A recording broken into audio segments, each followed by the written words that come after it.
I need all the wins, yeah. Ain't no L's, I gotta get a no call it quits, yeah. Gotta keep on moving no matter how hard it gets, yeah. Better move out the way, cause I'm coming with harder hits. My head is as hard as a brick, but I'm harder than all it is. What's going on, guys? Welcome to the KP3 Community Podcast. Today we have a special guest, first guest on the podcast, so excited to introduce this one. Adam is a great friend, somebody who has innovated baseball with FlexPro Grip. Very excited about talking about the product tonight and what it's done for us and how they've innovated. We're going to cover a few key topics from how they conceptualized it, built it, all the way up to what it looks like to train on it. And it's changing baseball right now, so really excited to have him on and talk more in depth about the product itself. After that, we're going to move to AMA tonight, and then we're going to move to the wrap, of course, to wrap things up tonight. The AMA is actually a question that came in-house, and I promised this person I would answer it. They asked very directly, so I said I would answer it tonight. Should be a fun one, good conversation about throwing workload as well. Guys, if you haven't already, head on over to our website. Check out the KP3 Community at kineticprobaseball.com. Up on the upper tabs, the menu tabs, you'll find the KP3 Community. In the KP3 Community, you will find our official response to the MLB. It is still free, so you can click on there, check it out. 58-page report talking all about our rebuttal to the MLB. Additionally, we have our Winning with Workload course, which gets into the details of workload management, how we built our workload management systems, and understanding what workload management is. Lastly, we have our Future of Arm Care course. Talked about it last week on the podcast, our bands product and how we're using that bands product to innovate and change the way that we look at player readiness. So highly recommend if you're interested in our bands as well, purchasing our bands, you can do so. You can use our KP Connect app to power them. Highly recommend checking out the course first, determine if they're right for you, then you can dive in with your athletes and get going from there. Again, check us out online, kineticprobaseball.com. Without further ado, let's dive into tonight's guest. Here is Adam and myself talking about FlexPro Grip. Adam, what's going on? Welcome to the KP3 Community Podcast. You are the first guest, by the way. I didn't tell you this before, but you are the first guest. Excited to have you on. I've been talking about FlexPro Grip and about stuff that we've done together for the last couple of weeks. So just really excited to have you on and talk about things today. I'm really looking forward to it. Seeing how I have been one of the community members for a bit, I'm excited to have my chance at the podium and be old man who yells at clouds about a few things here. Obviously, much like you, we've been on our soapbox for a while, but thankfully, it seems like people are starting to listen a little bit, and 2025 might possibly be the year of change when it comes to elbows in baseball. I love it. No, I know you guys have been on the warpath as well, and I know you've also allowed me to come over on your podcast the last couple of, I guess wow, it's been over a year now, huh? Right, you've got 2 appearances, and I'm excited to make my first with you. I think we're always going to keep it where you are outpacing me. That way you feel like you have to bring me on, and that's just going to be my strategy. I like that. Well, for those that don't know, FlexPro Grip has the Layback podcast. Adam, do you want to tell them where they can find that? Yeah, for sure. Well, I appreciate you plugging it. So the Layback podcast, more than just what we do with FlexPro Grip, which I know we're going to talk a ton about today. The Layback podcast is supposed to be a community for those who have gone through elbow injuries specifically, but we do delve into shoulders a little bit or other injuries.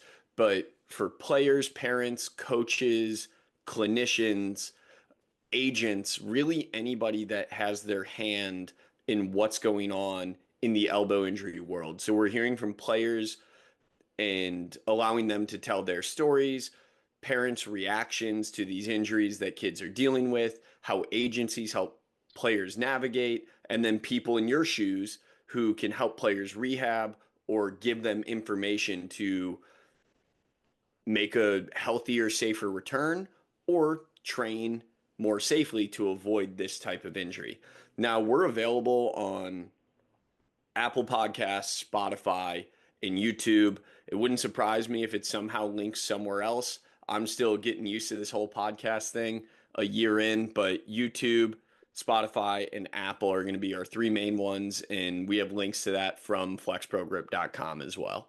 Awesome. Yeah, no, I know I've learned a lot listening along and valued what you guys have put out there. So, I mean, from all of that, Adam, should say that, we've known each other now for quite a bit through the process, and wanted to dive in today to really kind of three main things. I want to start off with sort of the origin story of FlexPro Grip specifically, talk about kind of, when you and I met for the first time down in Tampa at KP, and then get into really where I think a lot of people's minds go with FlexPro Grip, which is the readiness, the idea of testing and determining sort of, are you ready or are you not ready? We're measuring strength. And so I want to get into kind of what is strength today. And then lastly, I want to close it out with you today on performance. And, I think it's really awesome what you guys have done. Taking, not just, I think a lot of people would have stopped at the readiness piece and sort of evaluating against Tommy John surgery. You guys have taken that a step further and said, people want to know what to do to protect themselves. And you guys have pioneered some awesome work there as well. So I just want to give you the stage today, go over this large component. The last couple of podcasts, I've spoken a lot on workload and a lot of the throwing workload stuff that we do. And I've mentioned time and time again how this doesn't exist without strength. And so I again, looking to you guys as the experts in that space, and just giving you an opportunity here today to talk about sort of, as we've worked down the path with workload management, you guys have been working down that path on the strength side of things, and us just obviously collaborating for so long and sort of back channels and discussions around what all this really means. It's exciting for the game. And it's exciting where you guys are at in 2025. So let's start off with the origin story. You want to give a little background and sort of what the vision was initially, and kind of, where everything started. I would kick this off by saying long story short, but I don't know if I can tell this very succinctly, so I will do my best. All Just good. just like anybody else in the private side of the baseball world or working on our side of things, I played, and my career ended because of shoulder injury, not elbow injury, which is, I guess, kind of funny that I got so deep into elbows, but shoulder injury took me out. And my co-founder in all of this, my partner, also happens to be my father, Daryl. And when I finished playing, Daryl and I opened a training facility in New Orleans. Much like any facility under the sun, you generally are faced with athletes that fall into a couple buckets. Mainly guys who want to throw harder and guys who have been hurt, and then the beautiful combination of the two. Those who want to throw harder but are hurt or are dealing with pain. So we worked really hard to help these guys gain velocity, get healthier. We had good results, but much like any facility, especially back in 2018, unless you were really ahead of the game with online training, we were just limited to our small area in the greater New Orleans community. From there, we got really intrigued by the research. With me not playing pro ball, with Daryl being a basketball player and working on the business side of healthcare, we needed to set ourselves apart without really having a name in the industry. Ultimately, we thought science was the best way to go about that. And neither of us are doctors, but we both went to school, we both learned how to read, and with so much publicly available information, we just became obsessed with it. And one thing in particular was grip strength and its impact on performance as well as health. So there's tons of really cool studies that you can get into for how grip strength correlates, and maybe you could tie it to some causations when it comes to performance on the field. But we just kept going and going and going, and we realized that maybe an additional differentiator for us could be becoming the quote unquote elbow facility, because nobody really had the market share of elbows at that time. So we just went all in on the UCL, and we figured like 4 to 6 weeks of research and we would have some good blog posts, maybe a YouTube video or two, and players from across the country would want to come train with us. What we quickly realized in those 4 to 6 weeks is no one knew why UCLs were tearing. And beyond that, nobody could do anything about it. Like we were just guessing as an industry as a whole. So our focus shifted very quickly from the players that we were working with in front of us, like apologies guys, looking back on this, but we just became so obsessed with what we could do for the greater baseball landscape beyond just helping guys throw 4 miles per hour harder or something like that in a 12-week summer. So that really started in the summer of 2018, grinded for the next year and a half, 2 years to research as much as we could to ultimately figure out why UCLs tear. This wasn't even to build a product at this time. It was just to find the answer to why. And this is going to sound really stupid probably to a lot of people, but with everything, you want to get to simple. So we boiled it down to a simple arithmetic problem. If you can go through subtraction, you can figure out why UCLs tear. So we have 3 structures that can handle the load that the arm goes through when we're going through layback and trying to throw a pitch, specifically at the elbow. So we have the UCL itself. That's probably the easy one. We have the bony compression on the back side of the elbow. So those bones actually running into each other. And then we have the muscle tendon units that overlay the UCL that can help support the area as well. Now, if we start subtracting those out from the total torque that the elbow experiences, and we hit a negative number, I know negative here, we're going to get our words confused. Negative would actually be a good thing because it means we can handle more torque than was actually placed on the UCL. If we have a remainder, if we have a positive number left over in that subtraction problem, it means there was torque that was not accounted for. We have an issue. That UCL or that flexor mass is going to go. Now, where things got really exciting for us is the UCL, the torque that it can handle is constant. The bony compression on the backside of the elbow, that's constant. It's not like we can improve the strength or the ability of those to handle more torque. But the muscle tendon units, that we can train, that we can improve. So once we found that, Daryl and I looked at each other and thought, well, there's got to be a way. And we looked at every conventional method, found there wasn't one, and from there started trying to build FlexPro Grip, which ultimately in the summer of 2020 led us to our eventual connection. Absolutely. Well, talk about, so, I mean, I've been doing, as a player, we've been doing like rice bucket. As a kid, we were doing, grip strength. I remember my dad, when I was a kid, bought me the little grip things, right? And what we'd ultimately do is as I got a little bit older, I got to college, people started testing with handheld gauges, grip strength. And so talk a little bit about, what you guys have as a product now from obviously that deep dive, and how it differentiates itself from some of those handheld devices, dynamometers and strain gauges, et cetera. I know there's obviously a differentiating factor, and that's the thing that blew me away. The first time you guys came in, you gave me this aha moment, and I was like, oh man, that makes too much sense. So you want to just talk about the differentiating factors? Of course. Well, I appreciate you setting me up with a lob here, because this is where I always say, like, long story short, like, what do I cut out in the process? And of course, it always seems to be something pretty important.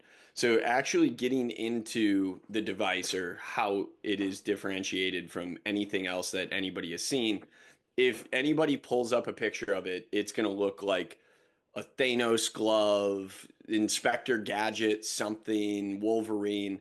And pretty much what we created is simplified force plates for each individual finger, and then the actions of the wrist with ulnar and radial deviation.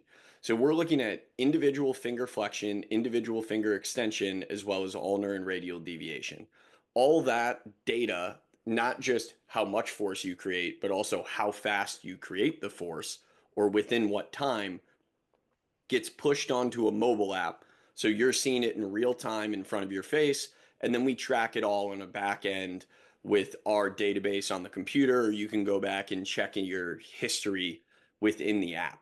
Now, where this changes from what we see across the industry is we strip the thumb out of the equation. And yeah, I guess if you are an everyday run of the mill person, your thumb matters a ton. However, in the world of throwing athletes, any muscle that controls the thumb plays zero role in stabilizing the medial elbow. And with our number one focus being to eradicate UCL tears from ever existing, we needed to focus on the musculature that mattered most. So we needed to turn our eyes to the flexor digitorum superficialis, or FDS. That's probably a little bit easier for people to understand. I can't even say it. Flexor digitorum profundus, FDP, and flexor carpi ulnaris, the FCU. So that is, in order, the muscles that control the metacarpal joint of the fingers, or like right at the base of the hand and fingers, then the proximal joint, so that first joint of the fingers, now the FDP controlling the distal joint, so that last fingertip. So now brain starts turning on performance as well when you start to get what's actually touching the ball, as well as the FCU. So you kind of think about that as like your breaking ball muscle, or actually throwing the hammer. So pulling that pinky towards your elbow.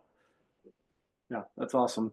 I know as I wrote about it in the official response to the MLB, and I wrote about it, and I went in with workload course as well. I talk a lot about the different research that exists, looking at you know, different like I'll give an example, like Dave Whiteside, or sorry, Jimmy Buffy has a paper out where he models the forearm, talks about the different contributions from the forearm musculature, that I thought was fascinating. One of the, I think, more in-depth dives that we've had, but for so long, like we just didn't know what muscles were doing what in baseball to aid with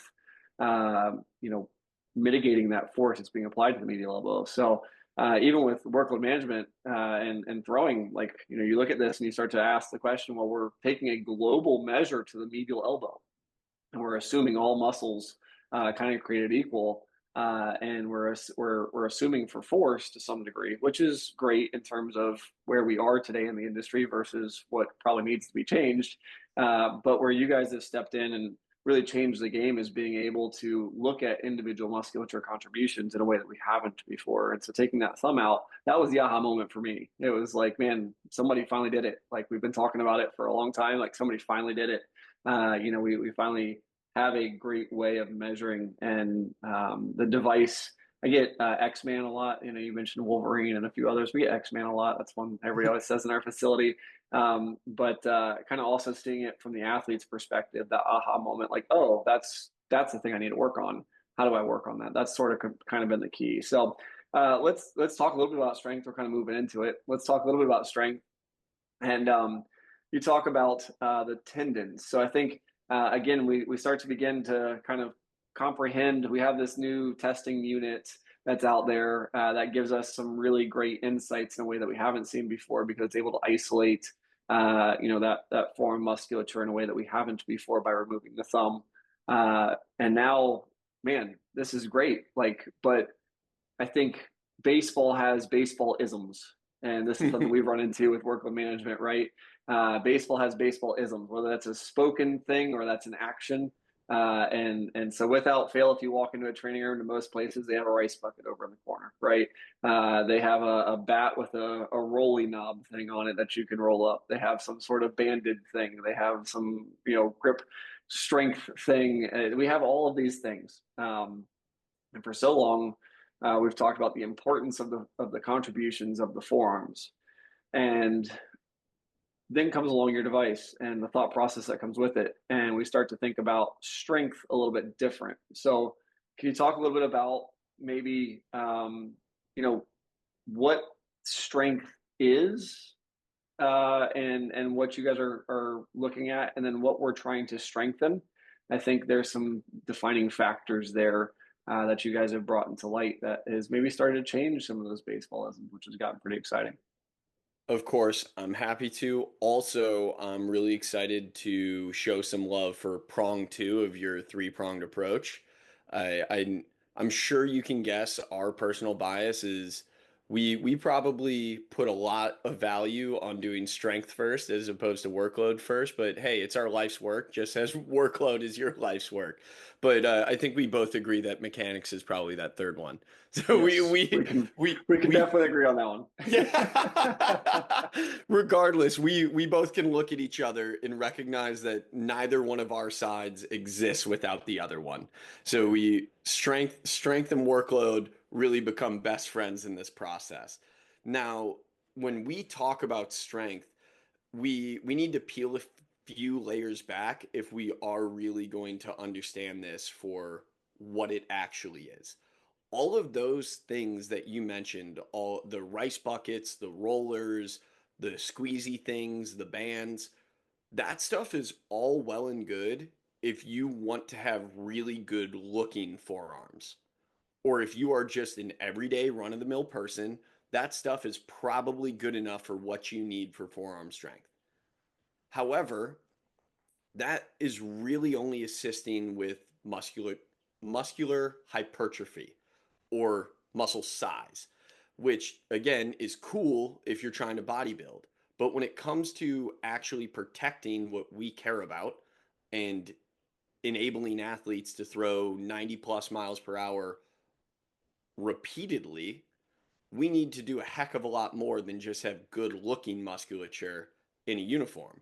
We need to have good quality tissue.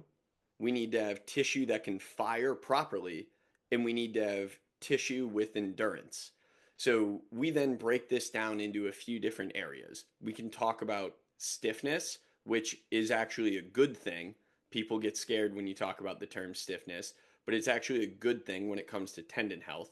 Then we talk about the quality of the tissue or the actual, like, looking at the muscle tendon unit. Is everything firing within that unit the way it should? Do we have any scar tissue? Is there anything that's malaligned or misaligned? Then the third piece of that is the rate of force development piece. Can we actually fire it at the correct time? Now, taking our strength and conditioning principles, the easiest place to start is with total strength. We do the exact same thing. We're not trying to rewrite the script or reinvent the wheel when it comes to our training. It is just an extension of everything that's been done for decades in the strength and conditioning world. All of those things that you mentioned earlier, one of the largest problems, or really two, we can address them both right off the jump. One, they aren't specific, meaning, yes, it is the forearm as a whole, but we are not able to get into each individual finger or train the specific musculature, those three that I mentioned earlier, the FDS, FDP, and FCU, with the second prong or the second piece of this at the intensity that they need to be trained at. So we need to be specific and we need to have the right intensity or the right level of exposure. So much how in the weight room, you think about your squats and your bench presses where you're working at a percent of that max. All the grip work previously has just been really till failure. You're just doing light, low intensity loads over and over again until you feel a burn and then you're done. What we try to do is train at or above 70% of an individual's maximum voluntary contraction. The reasoning for that is the research would show that when you train at or above 70% of a maximum voluntary contraction, you can improve tendon stiffness. When you improve tendon stiffness, you are creating a more resilient, faster recovering, more fatigue resistant tissue that then not only can handle the one-time load of throwing 95, but handling that load in the seventh inning and then doing it 5 days later and 5 days after that, and then doing it throughout an entire season. Now, stiffness is a little bit tricky, not just because of how to train it or those specific levels that we really need to tap into, but it trails neuromuscular adaptation or what we see from traditional hypertrophy or strength gains. So, although you might get stronger in that first month, 4 to 6 weeks of training, stiffness gains don't really start to take hold until we're about 8 to 12 weeks into a training block. So, yes, we can introduce this stuff in season. We just have to do it more specifically at a way to not overload a user. But that's why it's really nice to have a really solid off season on ramp to do this. And then of course that supports the throwing piece on your side. So I can keep going with all this strength stuff as we really break down what strength means in the greater sense. But I know I've talked a ton, so I don't know if you want to ask any specific questions on that or if you just want me to keep spewing. No, I love. Well, we can definitely let you keep spewing anytime. I love the spewing. That's good.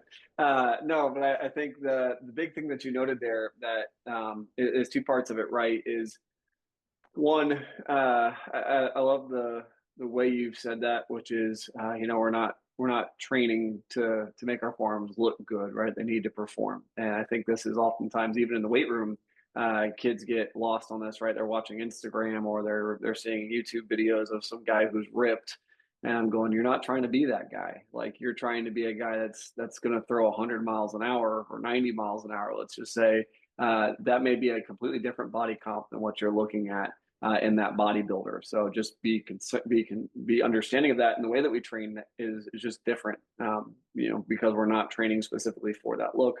And I love that. It doesn't dawn on people that just because you're trying to strength train an area that it may not have the actual adaptation that you're hoping for from it or the output that you're hoping for from it. It's just, I think for a long time, again, baseballisms, we've assumed like, well, we need to make the forearm strong, so let's just do these things to, make the forearm strong. And it's a little bit more nuanced than that. So I think that's great. And then two, you hit on it just a touch with saying that most of the work that guys do is going to failure because it's so low in terms of the load. You do something like rice bucket, or you do something like just forearm curls or whatever, and you may be doing it with 5 pounds. And so typically the nature has been to push guys to failure, and to really overload. Well, that means that the next day that athlete may have accumulated fatigue. And from a throwing perspective, again, I could have the perfect workload management platform and have all this projected data around throwing workload. But if you've taken yourself into the weight room or in the training room and you've just blown out your forearms for that day, now the next day when you go throw, projectively, yeah, you look great because I only tracked your throwing, but you are in a really fatigued state, and now you put yourself in a really compromised position and potentially a higher risk of injury. And so when we start to talk about dynamic training, it has to be objective. And so that objectivity has to start with some sort of evaluation. And so maybe hit on, we've talked about how the unit now kind of uses those force plates to track objectively the athlete's output. Talk about how guys are using this today to measure. Obviously, they're measuring strength. How are they using that daily, that strength daily to determine readiness, and how much? What does it look like change wise on a day in day out basis? Like, I know readiness can be, especially like force plates when you jump. Right, we do jump testing data a lot, and we see very very different data daily from many of athletes. Talk a little bit about what you've seen in testing readiness and the strength parameters that go with that, and sort of maybe some practices or best practices that you've kind of seen around that as well recently. For sure. We can attack this a few different ways when it comes to the readiness components.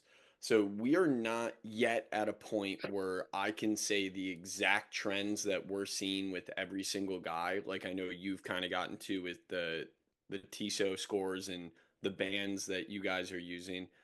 Great episode, by the way, on the KP bands. But we know we're working towards that. That being said, coaches, of course, are very concerned in particular about forearm musculature in their players. So we're not, at least not with everyone, doing every single day maxing out by any means. So that's like you guys heard me talk about the 70% of max. It doesn't mean that every time we pick up FlexPro Grip, we're doing the highest intensity session imaginable and just making guys dog tired. Like, we're still using, as I mentioned earlier, traditional strength and conditioning principles. There are high intensity days on the device, there are low intensity days on the device. We do rapid assessments as well as longer in duration training sessions. To assess readiness, generally the way that we have done it, we encourage coaches, if they're managing a bullpen or managing a staff, to have their guys do some sort of maybe weekly maximal output assessment. So in the college setting, that'll often be a Monday, kind of the universal off day. Yeah, there's a lot of midweek games played on Tuesdays, but in doing 2 1 rep maxes for the fingertip and mid finger, you're not going to leave a guy fatigued 24 hours later where he's not going to be able to pick up a ball and throw again. Much like you could have a guy do a max effort jump or just a single pull of something, and it's not going to leave him dog tired. He's going to be okay. So Monday becomes kind of our baseline day during a season to an extent. Then what we also encourage teams and coaches to do is a quick assessment, quite possibly the exact same one that you're doing on Monday, after a guy completes his outing. That way you can see how fatiguing that specific outing was. Once we have the assessment of where that athlete is for their max output in relationship to their baseline, that's then where we will get into training. Because those two things do operate independently. Just because your max strength has maintained, it doesn't mean that your endurance capabilities are still there, or it doesn't mean your rate of force development capabilities are still there. So, given where an athlete is at, not just within their testing, but this is the dynamic world of baseball, depending on where they are in their season or what they are experiencing, we could have very individualized training plans that support what they're trying to achieve. So, a guy who needs to gain strength to be in a better position, given all that data that we're taking from assessments, we might have him do what we call as rehab training, quote unquote. Really, just we're avoiding 1 rep maxing with that player, and we want him training at a very specific level. We might have a guy that is really chasing something with ball flight and his strength is in a really good place and he's maintaining well. So maybe we can take more of a development focused approach or a something that's going to benefit him on field sooner rather than later. Maybe we're going to go more rate of force development focused and start to try to get his fingers to fire faster and create new ball flight. And that's where the art and the science kind of start to collide.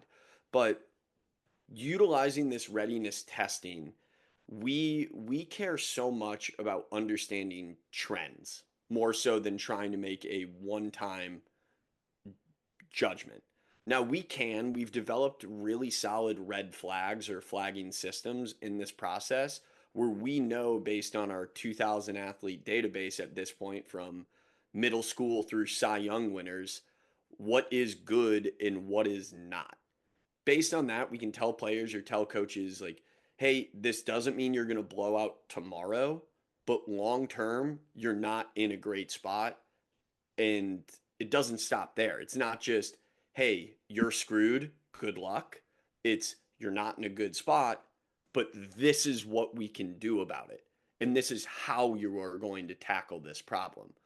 Versus other guys who test and they're in a good spot on max strength, then maybe we dig deeper. We can say endurance needs to improve for this individual, or this is a guy that can shift sooner into more of a performance focused training schedule. So we're trying to use that readiness data not just to determine if the athlete can throw again 2 days from now, but also to make better judgments on how to support the athlete through their entire career. Yeah, I love that. It comes down to the conversation, right? It's as a coach, I can ask my athlete, "How do you feel every day?" And we do. They walk through our door, and I go, "How you feel? Good. How you feel? Good. How you feel? Good." Right? And mentally, they feel good. But when I'm really talking about trying to get the most out of, you talked about it earlier too, with 12-week periods. Like, I mean, that's the time frame that most guys are in at best, the 12-week period. If I'm talking about an adaptation through a 12-week period, I got to be smart as a coach, and I have to have good objective information. And if it's once a week, if it's twice a week, if it's whatever it is, whatever modalities I'm using that give me that objective feedback, I just want to know that at the end of the day, uh, I have some base on you, and you're either falling below or above that base, and I can, justify continuing to increase intensity or volume. I can try new modalities with you, new skills with you, or at the end of the day, I may have to have a conversation with you and say, "Hey, we need to maybe make some adjustments here. Things are trending in the wrong direction." And that happens too. I mean, coaches, as much as we hate to admit it, right? Coaches have to be transparent about the fact that we're not 100, we're not batting 1,000 on our athletes here, right? I mean, nobody is, and so I think the transparency, the objective information, the ability to make a turn and try to figure out where to take the process with the athlete could be the difference in somebody going through 12 weeks and just utterly failing versus somebody going through 4 weeks failing and then turn around and have a great 8 weeks to finish that 12 weeks. And so I think it's just conversation that a lot of that is beyond useful for, even if it's not fully objective. This is yes versus no type flagging systems. Yeah, to add something onto that, and I love that we're getting to this point in the baseball world, is we are so much closer to, as an industry, accepting that testing should be training and training should be testing. They should go hand in hand.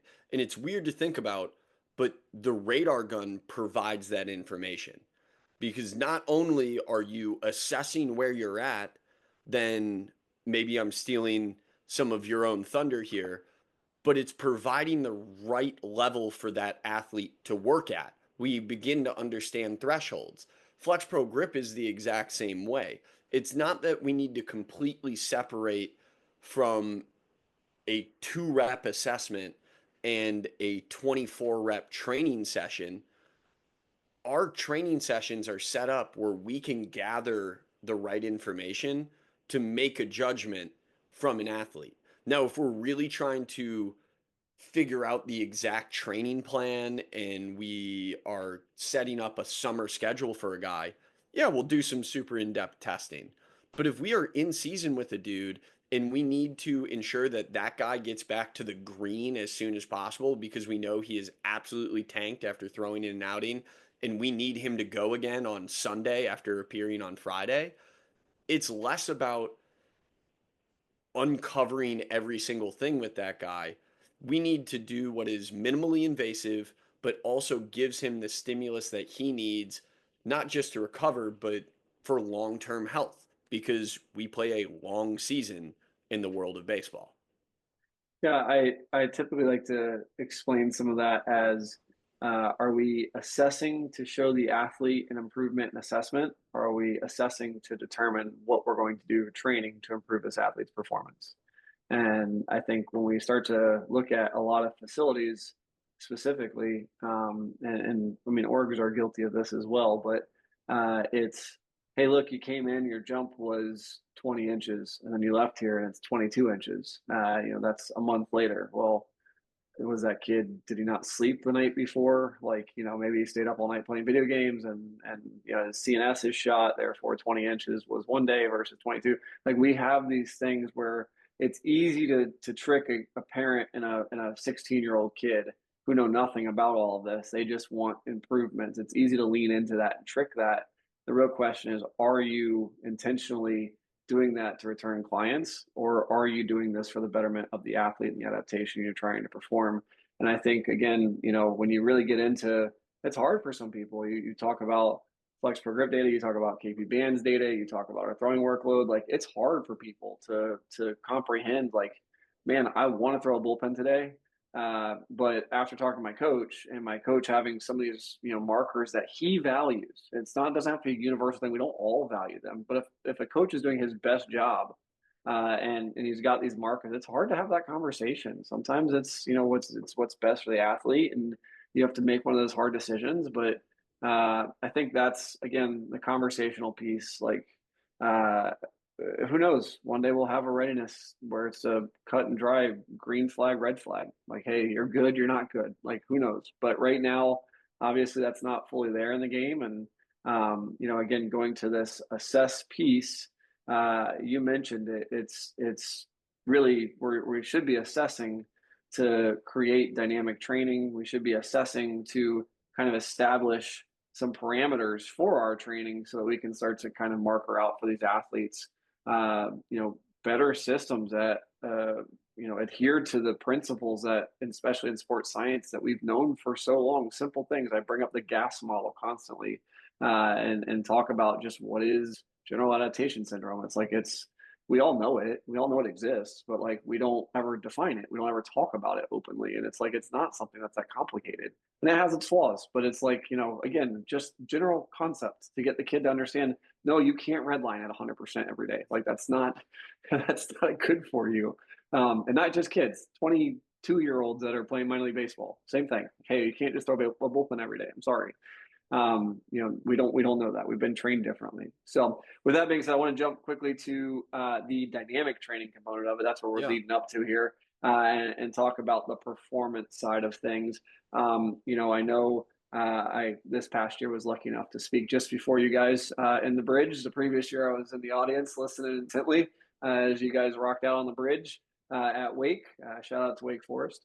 And just I know you guys have talked so much about taking this product and doing so much with developing strength with athletes and providing them plans. And I know I recently saw some of your emails where you guys are talking about, now athletes can sign up with you guys to do kind of training with the unit and all of that. Like, talk more about where you guys see the training, some of the experiences that you've had, some of the improvements you see.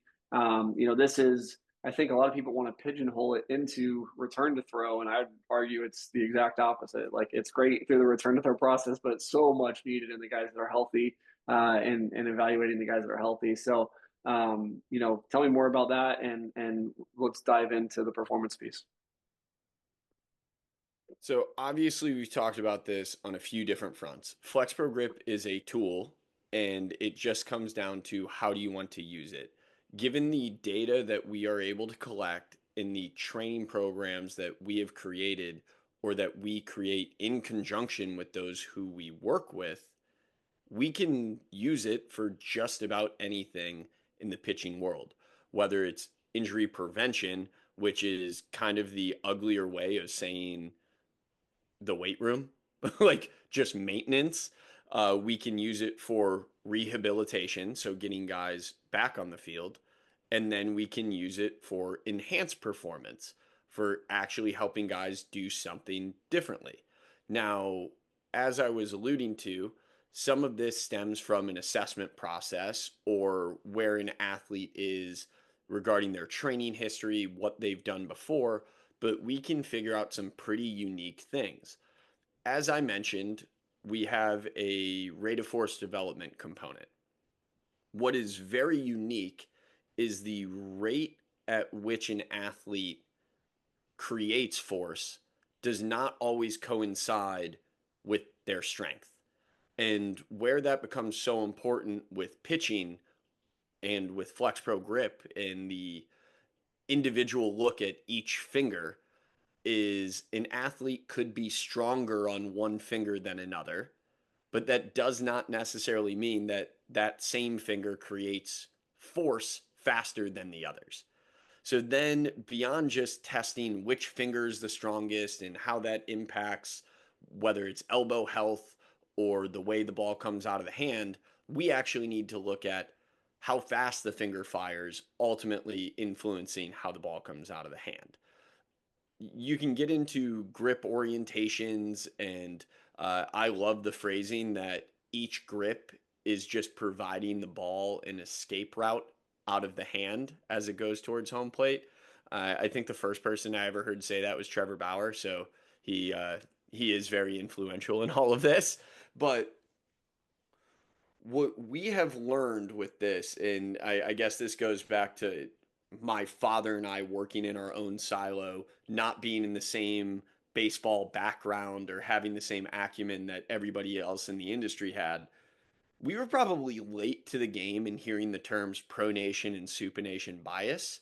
But what we found while everybody was talking about pronation and supination bias on one side, we looked at it as index finger versus middle finger bias. And lo and behold, athletes that test on FlexPro Grip and produce faster force on their index finger than their middle finger generally have what we would call as an industry pronation bias. And athletes who produce force faster on their middle finger compared to their index finger have what we would generally call a supination bias. So not only does this impact the arsenal that a guy can potentially throw, but it also impacts health, because the arsenal you throw can impact the health of your elbow. So we can look at this. I know we want to talk about performance, but I think this does need to be mentioned in the assessment process, or when we're looking at an athlete's readiness, as you spoke on earlier. We can see if adding a pitch might be particularly stressful for a guy.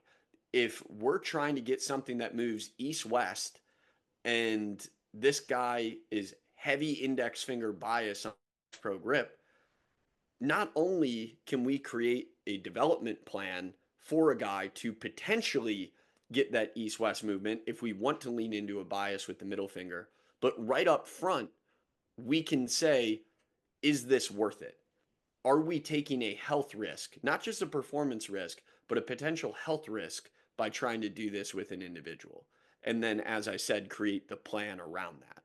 So jumping ahead to the performance, or coming back to the performance rather, this not only is in arsenal shape, but what we have seen with 3 internal studies at this point is if we can get the fingers to fire faster, intrapersonally, you can improve your spin rate. And that's not just spin rate in the raw total, that is the spin to velocity ratio. So we can actually do something different. I've heard people say before, oh, you'll improve your spin rate. Okay, yeah, my spin rate went up because I threw 2 miles per hour harder, which is cool. Don't get me wrong. I'm not going to be upset by throwing 2 miles per hour harder. But what we hadn't seen before as an industry, which is, I always am taken aback when I say this, but we have actually been able to improve spin rate independent of velocity without adding glue to a guy's fingers. And the way we've done that is just by taking training principles from the weight room and applying it to the fingers, training them to create force more ballistically or faster, simply at the moment of release. Then we get into the relationship again between the index and middle finger. So not only can we improve just total spin, but we can also mess with spin direction. So there's a lot that can be done when it comes to the performance side of things, whether it is assessing what path we actually want to go down with an individual or improving what they currently have to create a, I don't know, better pitcher, I guess, for simple terms. Sure. Absolutely. No, look, you're not talking about, again, the advanced side of performance, right? And this is taking guys that once you've gotten to the point where, again, this all takes the consistency of training. You're refining and looking into things that others just quite frankly aren't in many cases, and you're helping guys establish something that baseball isms have put out there into the world for a long time with biases of certain things. We observe it, we see it, and guys start to elaborate on how they can feel it, and then we start to quantify it and we start to work through it. And I think that's again what all of this goes to into the future. One, you have your injury prevention pieces, which is trying to establish how do we stop Tommy John surgeries in baseball, or at least how do we cut the curve? I've been saying that a lot, and how do we just cut the curve down? Like, we've been spiking the last however many years now, and this upward trend, we're just going so fast. It's like, how do we just cut that down? Just flatten it, and that would be great. That'd be a good start. And I think we have resources and tools to do that now. But you start diving into the performance thing and using more of what we know and what we're learning about to start to influence, the nuances that are not just, hey, put your hand here, hey, grab the baseball this way, hey, we oftentimes as coaches, I think we give cues, or we explain to guys certain mechanical principles that have worked for us in the past with somebody else in establishing something. Little do we know at times that that athlete has an individuality that has been formed over, again, 18 years in some cases, of throwing things. And so we're trying to overcome a lot, and sometimes our universal principles are just, most of the time our universal principles are just not going to be good enough, and we have to kind of find the nuance. And so I love, the fact that you guys started off where you did, in creating this product and taking it out to the masses, and having this belief in it, and then now pushing the front line on performance, and there's guys at the highest level. I mean, they're just believers in this thing, and what's going on. And my interests in workload strength mechanics, yours strength workload mechanics. We can wrestle over that another time.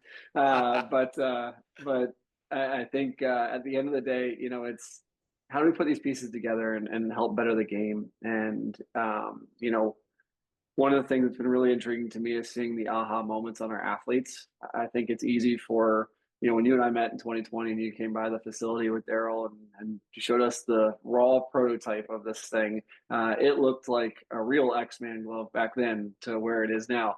And so we looked at this thing and we were like, you could see the opportunity in it and where it was going. We were obviously on a much similar path with our bands at the time, building those out.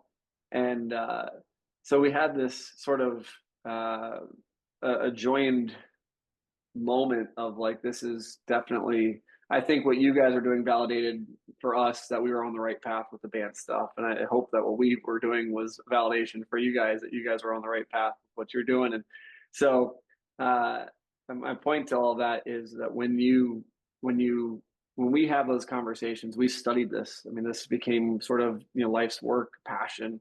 And athletes just want to play the game. Oftentimes athletes walk through the door, they just want to get better. And they maybe aren't studying this actively, but to see it when they put it on, when they interact with it, when you talk to them, to see them have the aha moment as well without all of the research tells you that, man, okay, we're actually going somewhere here. And like you said, 2025, kind of the first year I've seen people turn the corner pretty hard here with throwing sensors, with using FlexPro Grip, just diving into these concepts, let's not even talk about our products, right? Like just diving into this information in general in the industry and really putting a value on it. I think that speaks very highly for where the industry is going, what the game is doing. And I never bash anybody. I mean, I want you to use our products and I want you to use FlexPro Grip because I think you guys have a great thing. But I love the fact that people are investing in this and putting their best foot forward and finding the value in what they're doing and trying to do their best to, again, just curb the injury rate. This has been a special year for that. And I think, again, just commend you guys on the work you've done, and going to continue to praise it from especially the strength component of what you guys are doing. So I don't know if you have anything to add there to wrap up. I know we covered a lot today, but definitely want to give you the platform to add in there if you want to. You got 2 more hours? Yeah, perfect. I'll just go. No, but seriously, I think one of the things that you have likely experienced, we haven't talked about this in particular, but you mentioned the aha moment. And for us, that's been one of the biggest breakthroughs where an athlete uses FlexPro Grip for the first time and they feel that they finally have an answer. And that answer could be, oh, now I understand why I can't throw this pitch. I understand why my forearm hurts. I understand why I'm so fatigued. And not only do they have the answer to why they are struggling, they also have the vehicle to now accomplish the goal that they set out for. I'm sure you've experienced very similar things when you introduce an athlete to really dialed in workload management for the first time, when the athlete had no clue why they start a season at 94 miles per hour and they finish a season at 91. But I think that piece with the objective data becomes so important because I think you always state this perfectly. We're never trying to hold someone back. We're trying to push them forward so they can perform at their best. We are trying to provide athletes, coaches, parents, anybody involved with the necessary data to make the best decisions possible. Now, it's on them to make the decisions. We're not trying to hold anybody back. We will gladly get involved to support any way we possibly can, but we are just trying to create the best athlete we possibly can that can be their best every single time they step out on the field. And with that comes availability, and beyond that, the ability to recover. So that's probably an okay place to finish. I don't know if it's the best place, but I can talk about this stuff all day. So if anybody wants to continue the conversation in theme of the podcast being the KP community, uh, I am happy to throw my information out there. Please reach out, whether it's at FlexPro Grip on the social medias or Moreau, Amoreau at flexprogrip.com. Happy to set up a call, a Zoom, anything if anybody wants to keep this thing rolling. Awesome. Well, Adam, I appreciate you coming on. Might have to have you for another time in the near future. Only if you have me on for a third time on yours, though. That's So right. yeah. Last thing I know, you have a webinar coming up, I believe. Yes. Is that correct? You want to throw out the plug for that as well? Yeah, of course. So Tuesday, June 10th, we are hosting a webinar. You're not going to see Daryl or I talk. Technically, the MC for the event is going to be Dr. Matt Fury. He's an orthopedic surgeon down in Baton Rouge, working closely with the LSU athletics programs, as well as a panel discussion. On the panel will be the physical therapist of Dylan Newcomer, who works very closely with Driveline as their lead PT, and Ryan Yoshida of Armored Heat. So if people didn't know those names, I know they at least know their companies of Armored Heat in Driveline baseball. They will all be discussing a seminal study from Jessica Geiger, who recently finished her graduate degree at Wake Forest, and she's accepted a job with New Balance. So she really has an impressive career path paved for her. She's going to be doing some really cool things, but specifically looking at medial elbow joint gapping and how a FlexPro Grip training program can influence what is going on there. I don't want to spoil what we're talking about, but this is going to be the first time Jessica presents this. The official study will be published later this summer. And if anybody does want to get involved, they want to attend, there's going to be a Q&A beyond just these smart people in the industry discussing the study. It is 12 p.m. Eastern. It's set for an hour. And to RSVP, just email info@flexprogrip.com. We have more information about it on our Instagram, our Twitter, and really our website. So, I mean, we're open to everyone. It is free. Please come learn. Like I said, we're not going to be the ones talking. we're just excited to be hosting the webinar. Yeah, awesome. It should be some really awesome research, and excited to hear more about it. I'm looking forward to being there myself. So I'll be tuned in as always. But Adam, I appreciate the time, man. And first guest on the podcast, the KP3 Community podcast. So congrats on that one. I'll pat myself on the back for that too. But definitely appreciate the information. I will be linking FlexPro Grip website in our caption here down below. So thanks a ton. All right, man. Let's move in tonight to the AMA. Our question here comes from somebody who stopped in-house and asked me this question and made me promise that I would cover it on the podcast. So they are a regular listener, much appreciated, and I'll do my best to answer this tonight in full detail. So question is, can you address why people claim you just consistently limit pitchers and never let them play? It is summertime here. We have our athletes heading out for summer baseball right now. Exciting times. We're right at the onset of summer. First couple of tournaments. Guys have finished their spring. They're getting settled for summer, trying to figure out what to do to get better and also to get seen. Let's be honest, most kids, young kids especially, they want to get their name out there. They want to find their way into the rankings. They want to work their way up the college recruiting boards, etc. The landscape today is changing so much in baseball. And I get this question a lot. Coaches in those first couple weekends, they just cannot understand why it is that I'll recommend to some kids that they throw 20 pitches in the first weekend or 30 pitches in the first weekend. Or in some cases, I tell the kid, hey, I want you to throw 50 in the first weekend and then build up. Sometimes I tell a kid to go 100 because they're built up to handle it. It's all about how much the athlete is built up. Let me be clear about something. Our goal at KP is not to limit guys. Our goal is not to stop them from throwing. Our goal is not to pull them back. I am just not going to sit here, though, and allow the trend of what baseball is today and the damage that the industry is doing to kids. I'm not going to sit here idly and just let that continue. What irritates me more than anything when I have this question or when somebody makes this statement is that there is just an obvious understanding within the game that so many people are just going to let it keep happening and keep the game going in the direction it's going.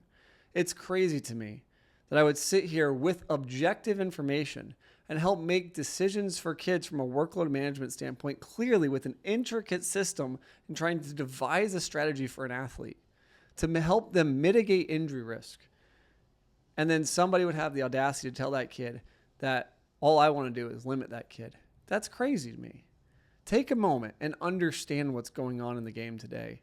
We have 16 to 19-year-olds representing 57% of all Tommy John surgeries. All Tommy John surgeries in baseball. 57% of all Tommy John surgeries are 16 to 19 years old. What demographic do you think we have here in the summer at KP? Of course. This is where I get it from that demographic. The coaches that coach that demographic, that's where I hear this message. We want to limit players. It's about building them up. Most of these coaches that would say this, I challenge you. Are you ready to run a marathon today? Let's take you out there. Let's have you run 26 miles. What would you say? No, I'm not ready for that. Well, you know what? These freaking kids aren't ready for 70 pitches after they shut down for 2 weeks after the spring season because they've been playing all year since fall. You have to have some sort of perspective that building a kid up is a good thing. Having that kid prepared for what they face in season is a good thing. How we don't have that perception is beyond me. How our industry as a whole is not yelling that from the mountaintops, that if you're coming to an event on Memorial Day weekend, you need to keep throwing when spring ends. You have no time to shut down. You have to build up your capacity to handle the load you're going to face. If you want to be a starter on Memorial Day weekend and throw 4 innings at the age of 16 years old, I got news for you. You need to be regimented. You need to be consistent in your throwing process. The summer baseball, summer in general, it's fun. But we're talking about kids. We're talking about kids that when spring season ends, they want to go to the beach with their friends. They're talking about taking time because they are, in many cases, burnt out. They've been going year round since the age of 10 years old. That kid shuts down for 2 weeks. He doesn't know any better. We need to keep him throwing. We need to build him up if he wants to play. I'd argue that in today's landscape, summer baseball is probably not that important anyways. Not for a 16-year-old. But we have this question. Why do you want to limit players? I'm not about limiting players. I'm about building players up. I want robust pitchers. A3 Academy trains their pitchers here every year. A3 Academy's pitchers, notoriously, we've kept them on the field. The reason being, when the end of the year comes and we look around and other teams are struggling to keep their athletes, their pitchers, on the mound, throwing at peak velocities or more than what they started off with, throwing great stuff, getting deep into games, learning to compete. The reason being is because when we start the season, I have a precedent with all of our guys. The offseason, I have an expectation with all of our guys. And we build up their throwing capacity to handle season. Now, you might be asking me, what does it mean to build up? We have a very strategic approach to calculating all throws that the athlete makes. It's not about pitch counts. One of the other issues with this question is we assume, looking at pitch smart, that pitch smart is going to do us right. That I can go throw 100 pitches, take 5 days off, jump back and throw again, or whatever the rule structure is these days. When we look at just simply pitch counts, it doesn't give us the full picture. And I've said that time and time and time and time again. You want to look at the research. It's by Zamercy. It's called the unaccounted workload factor, game day pitch counts. Go check it out online. You can find it yourself. It shows that pitch counts make up only about half of all of the pitches in a game day. That's just pitches. We start talking about long toss. We start talking about playing another position. Most of these kids that are going out there for these tournaments are playing outfield all day. They play 3 games, and then they come in and pitch for 5 innings. I mean, what are we doing? This wouldn't happen at any other level. If we start talking about college baseball, here's how college baseball works. You're a starter. You're a starter in college baseball. Let's say you're the Saturday starter. Guess what day you start on? Saturday. Guess what day you pitch again? Next Saturday. And then the following week, probably Saturday again. If you're the Friday starter, should we do this again? If you're the Friday starter, guess what day you start on? Friday. Beautiful. Next week, Friday again. But in amateur baseball, for some reason, mostly because of pitch smart and the rule guidelines, we pitch a kid 1 inning on Friday, and then we bring that kid back and start him again on Sunday. Now, if this was college baseball and that was a norm, then you'd have Friday night guys pitching every Sunday.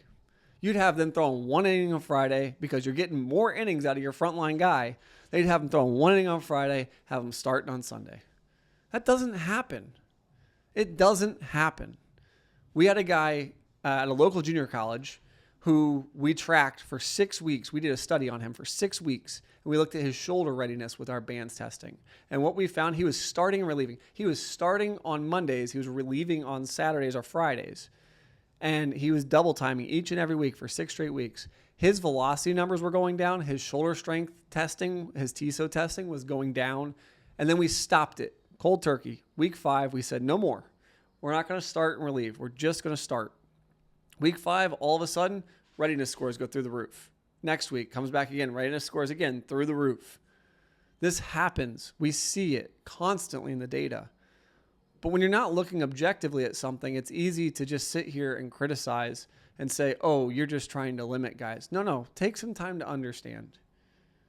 Use some common sense. Again, let's go back to this marathon example. Are you ready to run a marathon? 26 miles? Not many of us are ready, but if I asked you, could you run a marathon? Many people would say yes. I say, well, how would you get there? Well, I'd have to build up. I'd have to train. Okay, how about 1 month? Could you build up in 1 month? Oh, absolutely not. No way. How about 8 months? Maybe. Okay, great. Let's talk about pitching. You took 2 weeks off after the spring season ended. You probably need about 4 weeks to build back up to start to handle 1-2 innings again. I mean, what are we talking about? Is that not common sense? But to this question, why do we want to constantly limit pitchers? I'm not.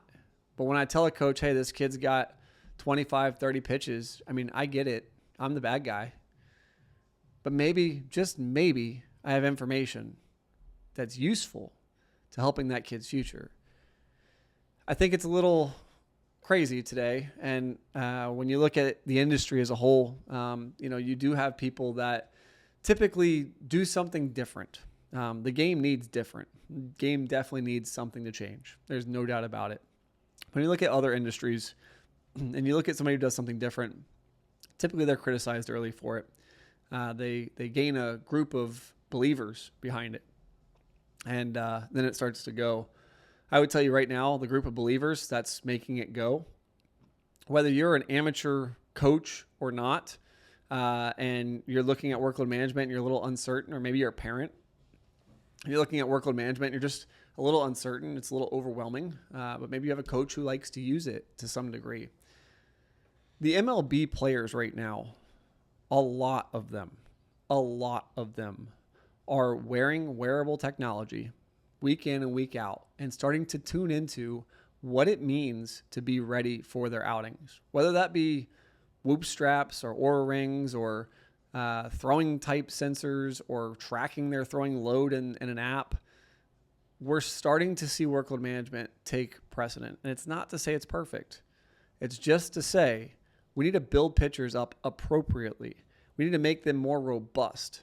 I don't want to limit guys to throw 100 pitches. I don't want to limit guys to only throw a certain number of innings in the year. Yeah, those things are limiting.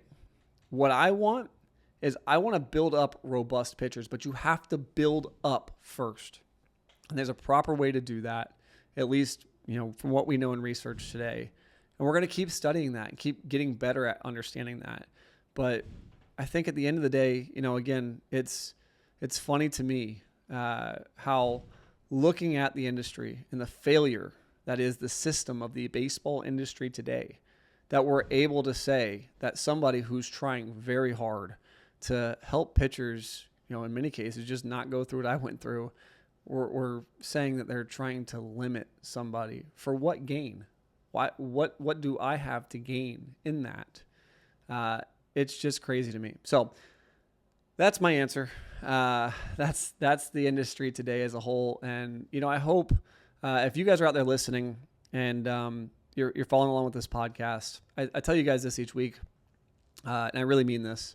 And I'm not asking for subscribers. I'm not asking for likes. I'm asking for shares.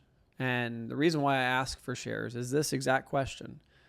This information, to those that may or may not be super interested in it, this information could change baseball. And I know it will change baseball eventually. It's already starting to happen.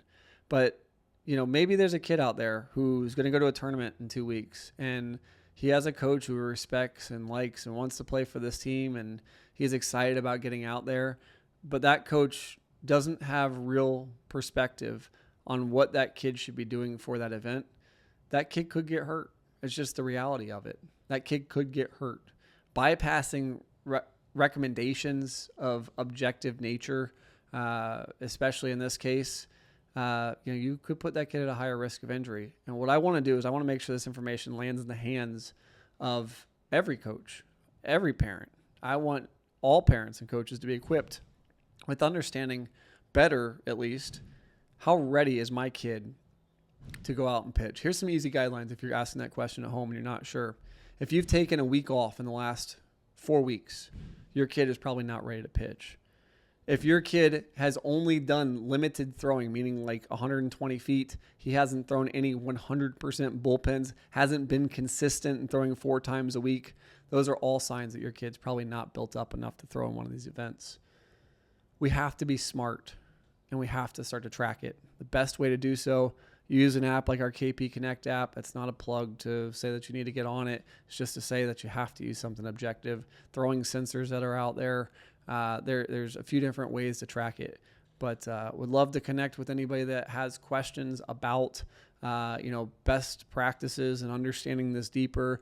Plug resources. Again, this is what we talk about on Winning with Workload on the KP3 community.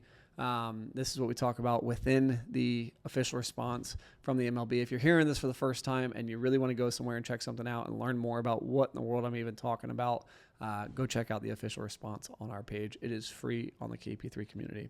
With that, I'll wrap up the AMA tonight, and let's move on over to the wrap. All right, guys, we're wrapping up tonight. Couple things I want to note that I had mentioned from some other people.